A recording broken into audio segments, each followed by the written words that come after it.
നമസ്തേ, രഞ്ജിനി വിനോദ് ബ്ലോഗിലേക്ക് ഏവർക്കും സ്വാഗതം. ഇന്ന് നമ്മൾ എത്തിച്ചേർന്നിരിക്കുന്നത് കണ്ണൂർ ജില്ലയിൽ വളപ്പട്ടണം നദിക്കരയിൽ സ്ഥിതി ചെയ്യുന്ന പറശ്ശിനിക്കടവ് ശ്രീ മുത്തപ്പൻ ക്ഷേത്രത്തിലാണ്. ശിവവിഷ്ണു സങ്കല്പത്തിൽ ഭഗവാൻ കുടികൊള്ളുന്ന ഈ ഭൂമി അതീവ വ്യത്യസ്തമാണ്. ഇവിടെ വസുദൈവ കുടുംബകം എന്ന മന്ത്രം ഇനി ഉച്ചസ്ഥരം ഘോഷിക്കപ്പെടുന്ന ഒരു ഭൂമിയാണ്. അതായത് സർവ്വ മനുഷ്യരെയും യാതൊരു വിലക്കുകളുമില്ലാതെ എല്ലാവരെയും ഇത് ചേർത്ത് പിടിക്കുന്ന ഒരു പുണ്യഭൂമിയാണ്. അതീവ വ്യത്യസ്തമാർന്ന ഒത്തിരി ആചാരാനുഷ്ഠാനങ്ങളും വഴിപാടുകളും ഒക്കെ ഇവിടെയുണ്ട്. വർഷത്തിൽ വളരെ കുറച്ച് ദിവസങ്ങൾ ഒഴികെ ബാക്കി എല്ലാ ദിവസവും തെയ്യക്കോലം കെട്ടിയാടുന്ന ഒരു ക്ഷേത്രമാണിത്. ഇവിടെ കെട്ടിയാടുന്ന തെയ്യങ്ങൾ തിരുവപ്പന, വെള്ളാട്ട് എന്നൊക്കെയാണ് അറിയപ്പെടുന്നത്. ശിവവിഷ്ണു സങ്കല്പത്തിൽ ഭഗവാൻ കുടികൊള്ളുന്ന ഈ ഭൂമിയിൽ ശ്വാനന്മാർക്ക് അനവധി സ്വാതന്ത്ര്യങ്ങളുണ്ട്. അവർക്ക് പരിപാവനമായ ഒരു സ്ഥാനമാണ് ഇവിടെ കൽപ്പിച്ചു പോരുന്നത്. അങ്ങനെയുള്ള ഈ ക്ഷേത്രത്തെക്കുറിച്ചാണ് നമുക്കിന്ന് പറഞ്ഞു തുടങ്ങേണ്ടത്. ശിവവിഷ്ണു സങ്കല്പത്തിൽ ഭഗവാൻ കുടികൊള്ളുന്ന ഈ ഭൂമി പറശ്ശിനി മടപ്പുര എന്നാണ് അറിയപ്പെടുന്നത്. നമുക്കിന്ന് ആ ഭക്തവത്സലനായ ശക്തി സ്വരൂപനായ മുത്തപ്പന്റെ അനുഗ്രഹത്തോടുകൂടി ഈ പറശ്ശിനിക്കടവ് മടപ്പുരയെ കുറിച്ച് പറഞ്ഞു തുടങ്ങാം. കണ്ണൂർ നഗരത്തിൽ നിന്നും ഏകദേശം 20 കിലോമീറ്ററും ധർമ്മശാലയിൽ നിന്ന് 4 കിലോമീറ്ററും അകലെയായി പറശ്ശിനി മടപ്പുര ശ്രീ മുത്തപ്പൻ ക്ഷേത്രം അഥവാ പറശ്ശിനിക്കടവ് ദേവസ്ഥാനം സ്ഥിതി ചെയ്യുന്നു. ഉത്തര കേരളത്തിലെ അതിപ്രശസ്തമായ ഈ ക്ഷേത്രഭൂമിക്ക് വ്യത്യസ്തതകൾ ഏറെയാണ്. വടക്കൻ കേരളത്തിൽ ഒട്ടനവധി മടപ്പുരകൾ ഉണ്ടെങ്കിലും ഏറ്റവും പ്രാധാന്യമുള്ളത് വളപ്പട്ടണം നദിയുടെ തീരത്ത് സ്ഥിതി ചെയ്യുന്ന പറശ്ശിനിക്കടവ് മടപ്പുരയ്ക്ക് തന്നെയാണ്. പറച്ചീങ്ങ എന്ന മുൾച്ചെടികളാൽ സമൃദ്ധമായിരുന്ന ഈ ഭൂമി ആദ്യം പറച്ചീങ്ങക്കടവ് എന്നും പറച്ചീനിക്കടവ് എന്നും പിന്നീട് പറശ്ശിനിക്കടവ് എന്നും അറിയപ്പെട്ടു. ശിവവിഷ്ണു സമന്വയ ശക്തി ശ്രീ മുത്തപ്പനായി കുടികൊള്ളുന്ന ആറിൻകര എന്നുകൂടി അറിയപ്പെടുന്ന പറശ്ശിനിക്കടവ് എന്ന പുണ്യഭൂമി വസുദൈവ കുടുംബകം എന്ന മന്ത്രം ഉച്ചസ്ഥരം മന്ത്രിച്ചുകൊണ്ടിരിക്കുന്നു. തീയ സമുദായ അംഗങ്ങൾ ഊരായ്മ അവകാശികളായിട്ടുള്ള ഈ ക്ഷേത്രത്തിലേക്ക് പല ദേശങ്ങളിൽ നിന്ന് നാനാജാതി മതങ്ങളിൽ വിശ്വസിക്കുന്ന മനുഷ്യർ ശ്രീ മുത്തപ്പൻ്റെ ഭക്തജനങ്ങൾ എന്ന ഏകഭാവത്തോടുകൂടി എത്തിച്ചേരുന്നു. വളരെ പണ്ട് തലശ്ശേരി താലൂക്കിലെ മട്ടന്നൂരിനടുത്ത് എരുവേശി എന്ന ഗ്രാമത്തിൽ ജീവിച്ചിരുന്ന അയ്യങ്കര ഇല്ലത്തെ അയ്യങ്കര ദേവൻ എന്ന ബ്രാഹ്മണനും പാടിക്കുറ്റി അന്തർജനം എന്ന ശിവഭക്തയായ പത്നിക്കും സന്താന സൗഭാഗ്യം ഉണ്ടായിരുന്നില്ല. ഒരിക്കൽ പാടിക്കുറ്റി അന്തർജനം തോഴികളുമായി കൊട്ടിയൂരിലെ തിരുവഞ്ചിറയിൽ കുളിക്കുവാൻ പോയി. മുങ്ങി നിവർന്നപ്പോൾ അവിടുത്തെ തിരുനെറ്റിക്കല്ലിന്മേൽ ഒരു ദിവ്യ ശിശു കിടന്ന് കളിക്കുന്നത് കണ്ടു. തേജസ് വമിക്കുന്ന ആ ഉണ്ണിയെ തൻ്റെ പ്രാർത്ഥനകൾക്ക് മഹാദേവൻ നൽകിയ അനുഗ്രഹമാണ് എന്ന് തിരിച്ചറിഞ്ഞ് അന്തർജനം ഇല്ലത്തേക്ക് എടുത്തുകൊണ്ടുപോന്നു. ഇല്ലത്തെ സകല സുഖ സൗകര്യങ്ങൾക്കുമിടയിൽ തേജോമയനായ ആ ഉണ്ണി വളർന്നു വരുന്തോറും പല അസാധാരണത്വങ്ങളും ആ കുഞ്ഞ് പ്രകടമാക്കിക്കൊണ്ടിരുന്നു. ഇടയ്ക്ക് ഏകനായി ഒരിടത്തിരുന്ന് ധ്യാനനിഷ്ഠനാവുക, അമ്പും വില്ലുമെടുത്ത് നായാട്ടിനായി കാട്ടിലേക്ക് പോവുക, പക്ഷികളെ എയ്തു വീഴ്ത്തി ഇല്ലത്തേക്ക് കൊണ്ടുവന്ന് ചുട്ടു തിന്നുക, താഴ്ന്ന സമുദായക്കാരായവരുടെ കുടിലുകളിൽ പോയി അവരുടെ കൂടെ ഇരുന്ന് അവർ തരുന്ന ഭക്ഷണം, മദ്യം എന്നിവയൊക്കെ സേവിക്കുക. ഇങ്ങനെ ഒത്തിരി വിപ്ലവാത്മകമായി കുട്ടി പെരുമാറുവാൻ തുടങ്ങിയപ്പോൾ വളർത്തച്ഛന് നീരസം തോന്നിത്തുടങ്ങി. കാരണം അന്നൊക്കെ ഉച്ചനീചത്വങ്ങൾ നന്നായി നിലനിന്നിരുന്നുവല്ലോ. വാത്സല്യനിധിയായ അമ്മയുടെ അമിത ലാളനയാണ് ഇങ്ങനെ മകൻ പെരുമാറുവാൻ കാരണമെന്ന് പറഞ്ഞ് പാടിക്കുറ്റി അമ്മയ്ക്ക് ഭർത്താവിൽ നിന്നും കുറ്റപ്പെടുത്തലുകളും കേൾക്കേണ്ടി വന്നു. സർവപ്രപഞ്ചത്തിലും നിറഞ്ഞു നിൽക്കുന്ന സർവേശ്വരന് എല്ലാ ജീവജാലങ്ങളോടും ഒരേ ഇഷ്ടമാണല്ലോ ഉണ്ടാവുക. ഭഗവാൻ ഏറ്റവും കൂടുതൽ താഴ്ന്ന ജാതിക്കാരുമായിട്ടങ്ങനെ അടുത്ത് ഇടപഴകുവാനും തുടങ്ങി. ഒരു ദിവസം നായാട്ടിന് പോയി വളരെ വൈകി ഇല്ലത്തേക്ക് കയറി വന്ന ആ ദിവ്യബാലനോട് ഇല്ലത്തിൻ്റെ അന്തസ്സ് നഷ്ടമാകുന്ന ഒന്നും ഇവിടെ അനുവദനീയമല്ല എന്നും അതിനാൽ ഇവിടുന്ന് വേഗം ഇന്ന് തന്നെ ഇറങ്ങണമെന്നും വളർത്തച്ഛൻ പറഞ്ഞു. അപ്പോൾ കാലഭൈരവ സ്വരൂപത്തോടുകൂടി തൻ്റെ ഉഗ്രമായ ആ വിശ്വരൂപം ഭഗവാൻ കാണിച്ചു കൊടുക്കുകയും തൻ്റെ അവതാര ലക്ഷ്യം അച്ഛനമ്മമാർക്ക് വെളിപ്പെടുത്തുകയും ഒക്കെ ചെയ്തു. കണ്ണുകളിൽ നിന്ന് അഗ്നി വമിക്കുന്നത് കണ്ട് ഭയം തോന്നിയ പാടിക്കുറ്റി അമ്മ ഇനി ഉണ്ണി എന്നും പൊയ്ക്കണ്ണ് ധരിക്കണോട്ടോ എന്ന് ആവശ്യപ്പെടുകയും ചെയ്തുത്രേ. ഇല്ലത്ത് നിന്ന് ഇറങ്ങിയ ഭഗവാൻ എത്തിയത് മുത്തപ്പൻ്റെ ആരൂഢ സ്ഥാനമായി കണക്കാക്കുന്ന കുന്നത്തൂർ പാടിയിലായിരുന്നു. പ്രകൃതി ഭംഗിയാൽ നിറഞ്ഞ കുന്നത്തൂർ മലനിരകളിൽ ധാരാളമായിട്ടുണ്ടായിരുന്ന മധുപൻ പനകളിൽ ഭഗവാൻ ആകൃഷ്ടനാവുകയും മധുപാനം നടത്തുവാൻ തുടങ്ങുകയും ചെയ്തു. കുന്നത്തൂർ മലയിൽ കഴിഞ്ഞിരുന്ന ചന്ദൻ എന്ന ചെത്തുകാരൻ തൻ്റെ പനമരങ്ങളിൽ നിന്നും എന്നും രാത്രി ആരോ മധുപാനം ചെയ്യുന്നുണ്ട് എന്ന് മനസ്സിലാക്കി അവിടെ കാവൽ കിടന്നു. രാത്രിയായപ്പോൾ ഒരു വൃദ്ധൻ പനയുടെ മുകളിലിരുന്ന് മധുപാനം ചെയ്യുന്നുണ്ട് എന്ന് അയാൾക്ക് മനസ്സിലാകുന്നു. വൃദ്ധനെ പനയിൽ നിന്നും എയ്തിടാൻ വില്ലും അമ്പുമെടുത്ത് ചന്ദൻ മുകളിലേക്ക് നോക്കിയപ്പോൾ ഭഗവാന്റെ ആ വിശ്വരൂപം, ആ തീക്കണ്ണുകൾ അയാളിൽ പതിക്കുകയും ചന്ദൻ ഉടനെ തന്നെ ഒരു ശിലയായി മാറുകയും ചെയ്യുന്നു. ഭർത്താവിനെ കാണാതെ അവിടെ എത്തിയ ചന്ദൻ്റെ പത്നി ഭർത്താവിൻ്റെ ആ അവസ്ഥ കണ്ട് നിലവിളിച്ചും കൊണ്ട് പനയുടെ മുകളിലേക്ക് നോക്കിയപ്പോൾ തേജോമയനായ ഒരു വയോവൃദ്ധൻ തൻ്റെ നേരെ ഇങ്ങനെ സുസ്മേരവദനായി ഇരിക്കുന്നത് കണ്ടു. ആ സ്ത്രീ വേഗം മുത്തപ്പ കാത്തു രക്ഷിക്കണേ എന്നിങ്ങനെ കരഞ്ഞപേക്ഷിച്ചപ്പോൾ ചന്ദനെ ഭഗവാൻ ജീവിപ്പിച്ചു. ജീവൻ തിരിച്ചു കിട്ടിയ സന്തോഷത്തിൽ ചന്ദനും പത്നിയും ചുട്ടമീനും പുഴുങ്ങിയ ധാന്യങ്ങളും തേങ്ങാപ്പൂളും മധുവുമൊക്കെ ഭഗവാന് നിവേദ്യമായി സമർപ്പിച്ചു. മുത്തപ്പൻ ഒരു സാധാരണ മനുഷ്യനല്ല, സർവേശ്വരനാണ് എന്ന് നാട്ടിൽ ഏവരും അറിയുകയും ചെയ്തു. കുറച്ചു കാലം ഭക്തജനങ്ങളുടെ പ്രാർത്ഥന മാനിച്ച് കുന്നത്തൂർ പാടിയിൽ ഭഗവാൻ ജീവിച്ചു. പിന്നീട് പുരളിമലയിലെ ഹരിശ്ചന്ദ്രകോട്ടയിൽ ഭഗവാൻ എത്തിച്ചേർന്നു. അവിടെ താഴ്ന്ന സമുദായത്തിൽപ്പെട്ട ആളുകളെ ഉപദ്രവിച്ച എല്ലാ നാടുവാഴിമാരെയും അവരുടെ വംശം കൂട്ടത്തോടെ ഭഗവാൻ നശിപ്പിച്ചു. അതിനുശേഷം കടൽക്കരയായ കണ്ണപ്പുരത്തും ഭഗവത്പാദം പതിഞ്ഞിട്ടുണ്ട് എന്നൊക്കെ വിശ്വാസങ്ങളുണ്ട്. അതിനുശേഷമാണ് ഭഗവാൻ ഇവിടെ പറശ്ശിനിക്കടവ് എന്ന ഈ പുണ്യഭൂമിയിലേക്ക് എത്തിച്ചേരുന്നത്. ഒരു ദിവസം വളപ്പട്ടണം നദിയിൽ ചൂണ്ടയിട്ട് മത്സ്യം പിടിക്കുകയായിരുന്നൊരു വണ്ണാൻ കാഞ്ഞിരമരത്തിൻ്റെ കുറ്റിയിൽ ലോഹനിർമ്മിതമായൊരു ശരം തറച്ചിരിക്കുന്നത് കണ്ടു. അടുത്തു ചെന്നപ്പോൾ തേജസ് വമിക്കുന്നതിനാൽ അത് തൊടുവാൻ പോലും അദ്ദേഹത്തിന് സാധിച്ചില്ല. അയാൾ വേഗം ആ സ്ഥലത്തിൻ്റെ ഉടമയായ കുന്നുമ്മൽ എന്ന തീയ തറവാട്ടിൽ ചെന്ന് ഈ വിവരങ്ങളൊക്കെ പറഞ്ഞു. അവിടുത്തെ വയോവൃദ്ധനായ കാരണവർ വണ്ണാനോടൊപ്പം വന്ന് ആ ദിവ്യശരത്തിനെ ദർശിച്ചും കൊണ്ട് വണങ്ങി. അദ്ദേഹത്തിൻ്റെ ആ അകക്കണ്ണിൽ ആ സമയത്ത് അമ്പും വില്ലും ധരിച്ച് പരിശോഭിക്കുന്ന മുത്തപ്പൻ്റെ ആ രൂപം തെളിഞ്ഞു.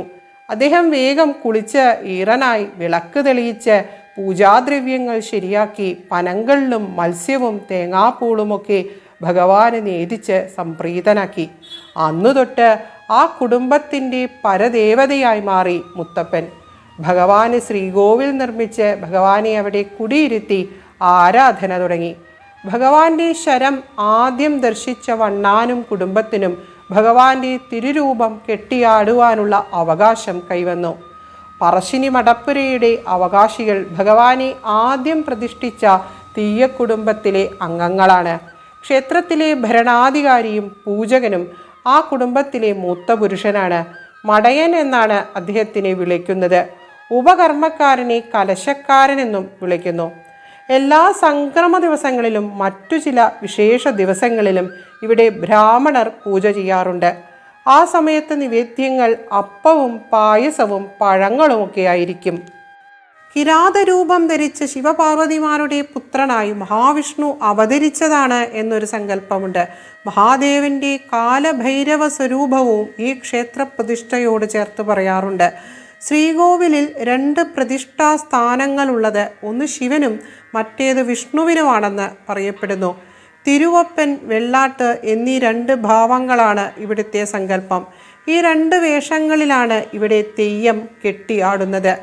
വർഷത്തിൽ ചില ദിവസങ്ങൾ ഒഴികെ ബാക്കി എല്ലാ ദിവസങ്ങളിലും തിരുവപ്പൻ, വെള്ളാട്ട് എന്നീ 2 തെയ്യക്കോലങ്ങളും ഇവിടെ കെട്ടിയാടുന്നു. രാവിലെ തിരുവപ്പനും വൈകിട്ട് വെള്ളാട്ടുമാണ് ഉണ്ടാവാറുള്ളത്. ശ്രീ മുത്തപ്പൻ എന്ന പദം ഒരു ചൈതന്യത്തെ മാത്രമേ പ്രതിനിധാനം ചെയ്യുന്നുള്ളൂവെങ്കിലും ശൈവശക്തിയും വൈഷ്ണവശക്തിയും ഇവിടെ ഒന്നിച്ചു വാഴുന്നു എന്നാണ് വിശ്വാസം. മത്സ്യാകാര കിരീടമണിഞ്ഞ തിരുവപ്പൻ മഹാവിഷ്ണുവായും ജടയിൽ ചന്ദ്രക്കല അണിഞ്ഞ വെള്ളാട്ടം ശ്രീ പരമേശ്വരനായും സങ്കല്പിക്കുന്നു. 2 ശക്തികളും ഒന്നിച്ചു ചേർന്നതിനും ഒരു ഐതിഹ്യമുണ്ട്. ഇല്ലത്ത് നിന്ന് ഇറങ്ങിയ ശേഷം മുത്തപ്പൻ അമ്മയുടെ ആ ഇംഗിതമനുസരിച്ച് പൊയ്ക്കണ്ണണിഞ്ഞാണ് പിന്നെ സഞ്ചരിച്ചത്. കുന്നത്തൂർ മലനിരകളിലൂടെ കാഴ്ചയില്ലാതെ ഒരു സാധാരണ മനുഷ്യൻ എന്ന കണക്കെ ഭഗവാൻ ഇങ്ങനെ വിഷമങ്ങൾ സഹിച്ചാണത്രേ നടന്നു നീങ്ങിയത്. മഹാവിഷ്ണുവിൻ്റെ ഈ മായാരൂപം കണ്ട് മഹാദേവനും വേഷം മാറി കാട്ടിലെത്തി 2 പേരും കണ്ടുമുട്ടുകയും ചെയ്തു. പിന്നെ 2 ശക്തികളും ഒന്നിച്ച് നടക്കുകയും മധു ആസ്വദിക്കുകയും ഒക്കെ ചെയ്തുത്രേ. അങ്ങനെ ഒരിക്കൽ പെട്ടെന്ന് ഒരു കാട്ടാന 2 പേരുടെയും മുന്നിലേക്ക് വന്നപ്പോൾ മഹാദേവൻ അപ്രത്യക്ഷനാവുകയും മഹാവിഷ്ണു ആനയെ അനുഗ്രഹിച്ച് തിരിച്ചയക്കുകയും ചെയ്തു. വീണ്ടും 2 പേരും കണ്ടുമുട്ടിയപ്പോൾ ചെറുക്ക എന്നും നായനാരെ എന്നും പരസ്പരം വിളിച്ചു എന്നും തോറ്റംപാട്ടിൽ പറയുന്നുണ്ട്. പരസ്പരം ഇനി കുന്നത്തൂർ പാടിയിൽ വെച്ച് കണ്ടുമുട്ടരുത് എന്ന് അവർ അന്ന് 2 പേരും തീരുമാനിച്ചുത്രേ. മടപ്പുരകളിൽ 2 രൂപങ്ങളും ഒന്നിച്ചിറങ്ങുമെങ്കിലും കുന്നത്തൂർ പാടിയിൽ തിരുവപ്പനെയും വെള്ളാട്ടവും ഒരുമിച്ച് അവതരിപ്പിക്കാറില്ല.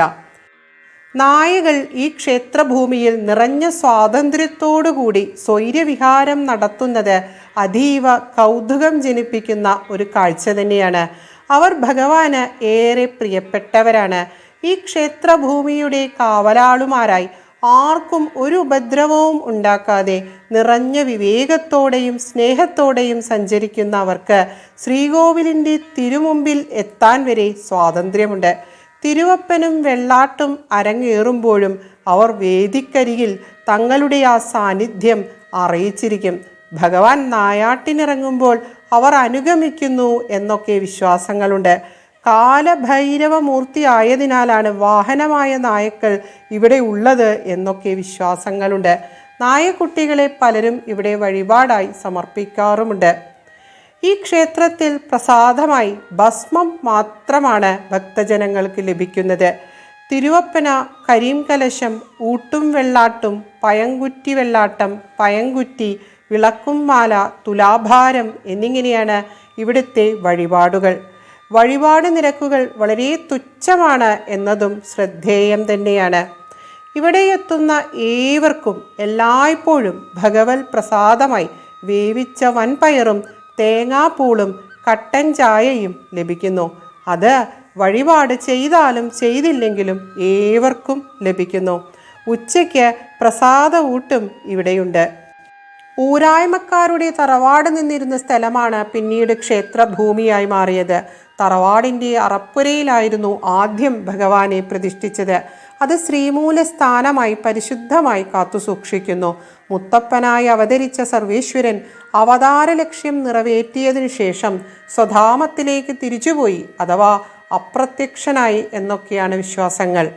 വളർത്തമ്മയായ പാടിക്കുറ്റിയമ്മയ്ക്ക് ഭഗവാൻ മോക്ഷം കൊടുത്തു എന്നും അതിനുശേഷം ഈശ്വരനെ വളർത്തുവാൻ പരമഭാഗ്യം സിദ്ധിച്ച സാത്വിയായ ഭക്തയായ ആ അമ്മയ്ക്ക് ദേവീ ചൈതന്യം കൈവന്നു എന്നും വിശ്വാസങ്ങളുണ്ട്. എരുവശിയിൽ സ്ഥിതി ചെയ്യുന്ന പാടിക്കുറ്റി മഹാദേവി ക്ഷേത്രത്തിലുള്ളത് ഈ ദേവിയാണ് എന്നാണ് സങ്കല്പം. കോടല്ലൂരിലെ പാലപ്രം ക്ഷേത്രത്തിൽ പാടിക്കുറ്റി അമ്മയുടെ തെയ്യം കെട്ടിയാടാറുണ്ട് എന്ന് പറഞ്ഞു കേട്ടു. മൂലം പെറ്റ ഭഗവതിക്ക് മുത്തപ്പൻ്റെ മാതാവ് എന്ന സ്ഥാനമാണുള്ളത്. മുത്തപ്പൻ കുന്നത്തൂർ പാടിയിൽ എത്തിയപ്പോൾ സ്വന്തം പുത്രനായി സ്വീകരിച്ചത് മൂലം പെറ്റ ഭഗവതിയായിരുന്നു. അപ്പോൾ ദേവി അവിടുത്തെ ആദിവാസികളുടെ പരദേവതയായിരുന്നു. വർഷത്തെ ആദ്യത്തെ തിരുവപ്പന പുത്തരി തിരുവപ്പന എന്നറിയപ്പെടുന്നു. ഇത് വൃശ്ചികം 16 നടക്കുന്നു. വർഷത്തെ അവസാനത്തെ തിരുവപ്പന കന്നി 30 നടക്കുന്നു. കുന്നത്തൂർ പാടിയിൽ ഇനി കണ്ടുമുട്ടില്ല എന്ന് തീരുമാനിച്ച വിഷ്ണുവും ശിവനും പിന്നെ കണ്ടുമുട്ടുന്നത് ഇവിടെ പറശ്ശിനിയിൽ വെച്ചാണ് എന്നാണ് വിശ്വാസം. പറശ്ശിനി മടപ്പുരയിലെ സർവാധികാരവും ആധിപത്യവും വെള്ളാട്ടത്തിനാണ്. ഇവിടെ വെള്ളാട്ട രൂപിയായ ചെറുക്കനോട് ആലോചിക്കാതെ ഒന്നും തീരുമാനിക്കാറില്ല എന്നാണ് സങ്കല്പം. സന്ധ്യാനേരത്ത് പ്രത്യക്ഷപ്പെടുന്ന വെള്ളാട്ടം പരിസരമാകെ പരിശോധിച്ച ശേഷം പുലർക്കാലത്തെത്തുന്ന പ്രിയപ്പെട്ട തിരുവപ്പന് വിരുന്നൊരുക്കുവാനായി സർവ്വതും തയ്യാറാണോ എന്ന് ഉറപ്പുവരുത്തുന്നു എന്നൊക്കെ വിശ്വാസങ്ങളുണ്ട്. പുലർച്ചെ 4 മണിക്ക് നട തുറന്നാൽ വാദ്യമേളങ്ങളാൽ തിരുരൂപം എഴുന്നള്ളിച്ച് സ്ഥാനീയകനായ മടയനുമായി കൂടിക്കാഴ്ചയും മധുപാനവും കഴിഞ്ഞ് ഭക്തി നിർഭരമായ തിരുനൃത്തം അരങ്ങേറുന്നു. അതിനുശേഷം വില്ലും ശരങ്ങളും ഇടത് തൃക്കൈയിലേക്ക് മാറ്റി ഭക്തജനങ്ങളെ അനുഗ്രഹിക്കുകയും അവരുടെ പരാതിയും പരിഭവങ്ങളുമെല്ലാം കേൾക്കുകയും പരിഹാരങ്ങൾ തിരുമൊഴികളായി നിർദ്ദേശിക്കുകയും ചെയ്യുന്നു. ഈശ്വരനോട് നേരിട്ട് തങ്ങളുടെ വിഷമങ്ങൾ പറഞ്ഞ് കഴിയുമ്പോൾ കിട്ടുന്ന ഒരു ആശ്വാസവും ഈ ക്ഷേത്രഭൂമി ഭക്തന് പ്രദാനം ചെയ്യുന്നുണ്ട്. ഭഗവാന്റെ ഭക്തവാത്സല്യത്തിൻ്റെയും അനന്തമായ ശക്തിയുടെയും നിരവധി കഥകൾ പ്രചാരത്തിലുണ്ട്. തന്നെ ആശ്രയിക്കുന്നവർ ആരായാലും ശരി അവരെ ചേർത്ത് പിടിക്കുന്ന മുത്തപ്പൻ എന്ന കാരുണ്യ സ്വരൂപനെ തേടി പല ദേശങ്ങളിൽ നിന്നും നിരവധി ഭക്തജനങ്ങൾ ഇങ്ങോട്ട് എത്തിച്ചേർന്നുകൊണ്ടിരിക്കുന്നു. തിരുവപ്പനയിൽ കൂടുതൽ അലങ്കാരങ്ങളോടെയാണ് ഭഗവാന്റെ പ്രതിനിധി പ്രത്യക്ഷപ്പെടുന്നത്. വെള്ളാട്ടം ആഢയാഭരണങ്ങൾ ഏറെയില്ലാതെ തിരുമൊഴികൾ വായ്ത്താരി പോലെ ഉരുവിട്ട് ദർശനം നടത്തുന്ന രീതിയാണ്. വെള്ളാട്ടം ദ്രുതചലനങ്ങളോടുകൂടിയ നൃത്തരൂപത്തിൻ്റെ സ്വഭാവം ഉൾക്കൊള്ളുന്നു. തിരുവപ്പനയ്ക്ക് ദർശനം നൽകലാണ് പ്രധാനം.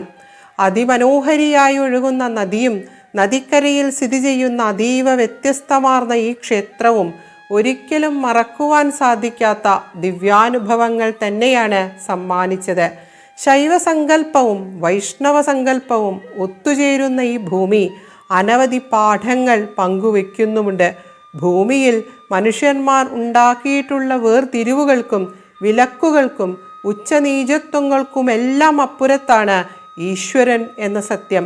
ഭഗവാങ്കലേക്ക് സഞ്ചരിക്കുവാൻ ആദ്യം വേണ്ടത് നിഷ്കളങ്കമായ ചിത്തവും ആത്മാർത്ഥമായ ഭക്തിയുമാണ്. ഒരു യഥാർത്ഥ ഭക്തനു മുമ്പിൽ ഈശ്വരൻ പ്രത്യക്ഷ സ്വരൂപിയാകുന്നു. മാത്രവുമല്ല, അശരണരുടെയും ധീനതയും കഷ്ടപ്പാടുകളും അനുഭവിക്കുന്നവരുടെയും സമീപത്തേക്ക് ഭഗവാൻ തനിയെ എത്തിച്ചേരുന്നു. സർവ മനുഷ്യർക്കും സ്വാഗതമരുളുന്ന യാതൊരു വിലക്കുകളുമില്ലാത്ത ഈ പുണ്യഭൂമി ഇവിടെ വരുന്ന ഭക്തജനങ്ങളുടെ മനസ്സും വയറും നിറച്ചിട്ടാണ് തിരിച്ചയക്കുന്നത്. യാതൊരുവിധ വലിപ്പ ചെറുപ്പങ്ങളുമില്ലാതെ ലാളിത്യത്തിൻ്റെ സൗന്ദര്യം പ്രവഹിപ്പിക്കുന്ന ഈ ഭൂമിയിൽ ഭക്തജനങ്ങളുടെ എല്ലാ വിഷമങ്ങളും ശ്രവിച്ചുകൊണ്ട് ഭക്തജനങ്ങളെ സംരക്ഷിച്ചുകൊണ്ട് സർവേശ്വരൻ മുത്തപ്പനായി പരിശോഭിക്കുന്നു. തെയ്യം എന്ന പരമ്പരാഗത അനുഷ്ഠാനത്തിൻ്റെയും ഉത്തര കേരളത്തിൻ്റെ വ്യത്യസ്ത ആചാരങ്ങളുടെയും മഹിമ പങ്കുവയ്ക്കുന്ന ഈ ദിവ്യഭൂമിക്ക് സാഷ്ടാംഗ പ്രണാമങ്ങൾ അർപ്പിച്ചുകൊണ്ട് ഉച്ചരിച്ച എല്ലാ വാക്കുകളും ശ്രീ മുത്തപ്പൻ്റെ തൃപ്പാദങ്ങൾക്ക് അർച്ചനയായി സമർപ്പിക്കുന്നു. ചേലാളും വളപ്പട്ടണപ്പുഴയതിൻ തീരത്തു തൃക്കോവിലിൽ ചേതസ്സിന്നിരുളറ്റി വാണരുളീടും മുത്തപ്പ സച്ചിത് പ്രഭോ ചേറിൽ താണമതീയ ജീവിതസുമം സംശുദ്ധമായിടുവാൻ ചേർക്കേണം കനിവോടു കാന്തിതിരളും തൃക്കൺമുനക്കോണുകൾ. ഏവർക്കും സർവമംഗളങ്ങളും ആശംസിക്കുന്നു. ശ്രീ മുത്തപ്പ ശരണം. ലോകാ സമസ്ത സുഖിനോ ഭവന്തു.